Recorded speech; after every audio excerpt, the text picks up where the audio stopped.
professora. Sou o Camilo e estarei dando início à apresentação do nosso projeto.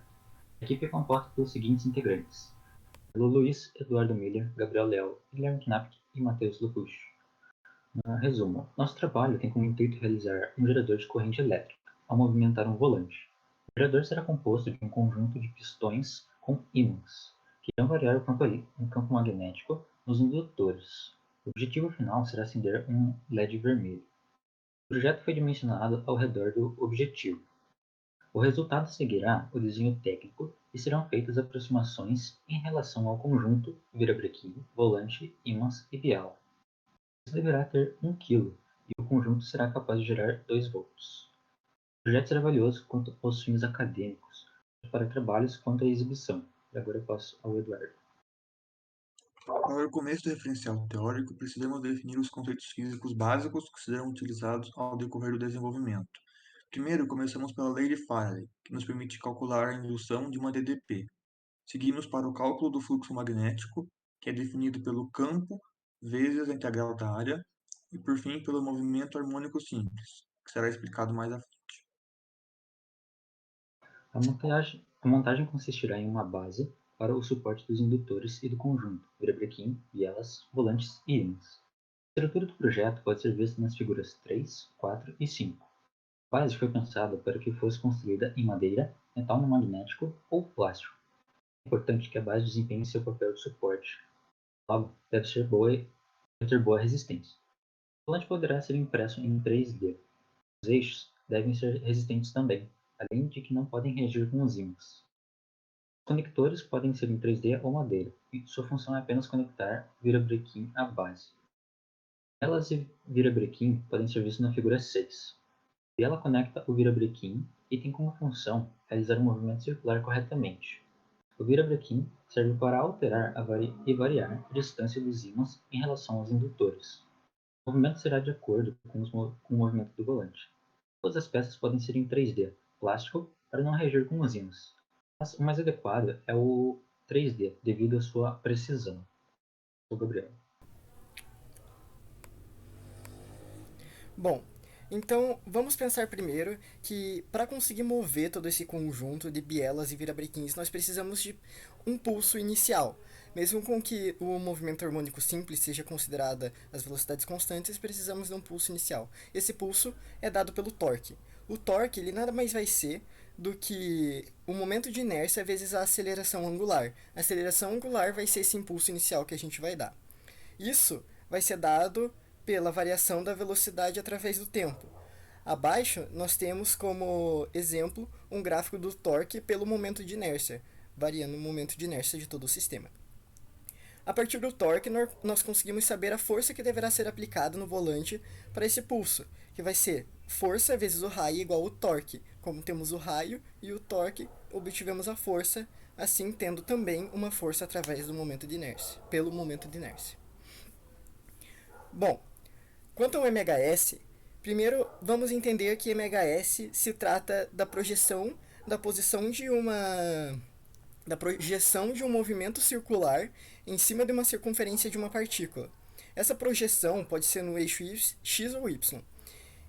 No eixo Y que a gente toma, fica mais fácil de entender o nosso movimento dentro do nosso projeto, pois conforme ele vai subindo e descendo, é conforme o ímã vai subindo e descendo.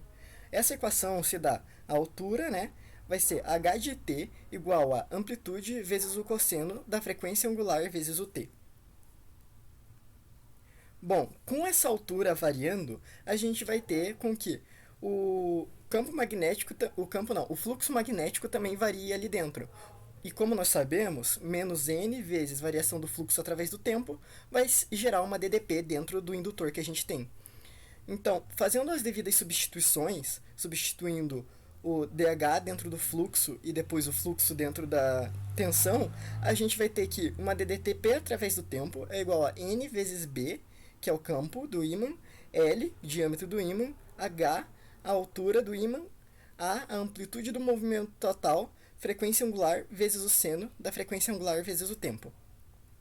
Isso vai gerar aquele gráfico ali de uma frequência através do tempo. Bom, quanto à corrente, ela é mais simples. a gente só pega a tensão e divide pelo raio. Como a tensão nós temos uma equação através do tempo, a corrente vai acabar também sendo uma função através do tempo. E correção, eu falei raio, é resistência, desculpe. Ali nós temos um gráfico de exemplo da corrente através do tempo que é igual à tensão. Bom, e como podemos perceber, a característica senoidal de todas desses exemplos de gráficos, a gente imagina que o LED ele vai ficar piscando, ele não vai ficar ligado intermitentemente. E porém, mesmo a gente considerando isso uma solução para o projeto, para o nosso objetivo, uma das formas de chegar e resolver esse problema desse piscar seria os capacitores. Mas isso adicionaria preço e complexidade a mais ao projeto que nós não consideramos aplicá-lo dentro do projeto real. Só piscar já está uma solução boa. A construção do projeto, foram constatadas duas opções de material para montagem: metal não magnético ou impressão 3D. Depois de feitas as pesquisas de preços, mão de obra, matéria-prima e outros materiais, chegou-se a um valor de R$ 954,99 para a impressão e R$ 1.284,57 para o metal, provando-se assim a impressão a opção mais barata. No entanto, esses valores são altos, em decorrência da necessidade da usinagem e impressão de todas as peças e também da utilização de ímãs, na qual agrega um preço alto ao trabalho. No final, concluiu-se inviável a construção em decorrência ao preço elevado, mas, caso fosse efetuado, a impressão 3D seria a opção a ser escolhida, devido à sua praticidade, menor preço e maior acessibilidade.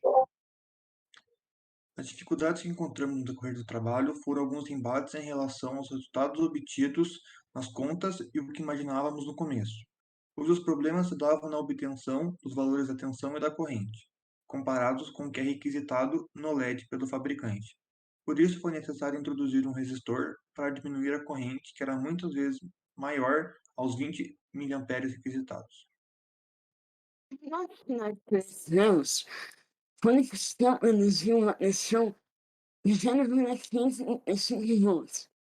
Em um conjunto de uma bobina totalizando 2,14 volts, ligando com o desempenho, com uma corrente de 20 miliamperes. Concluímos que seria possível atingir os valores necessários para atingir o LED na potência máxima. E nós utilizamos o resistor para reduzir a corrente, pois o sistema gera uma corrente maior que o LED suporta. E o comportamento do LED é acender e apagar nesse piscar, enquanto o sistema fornece energia. Consideramos também que o nosso projeto serve para discussões com maquete e demonstração sobre geração de pressão corrente, como também pode ter utilidade em aplicações empresariais aonde não exige muita energia. É isso.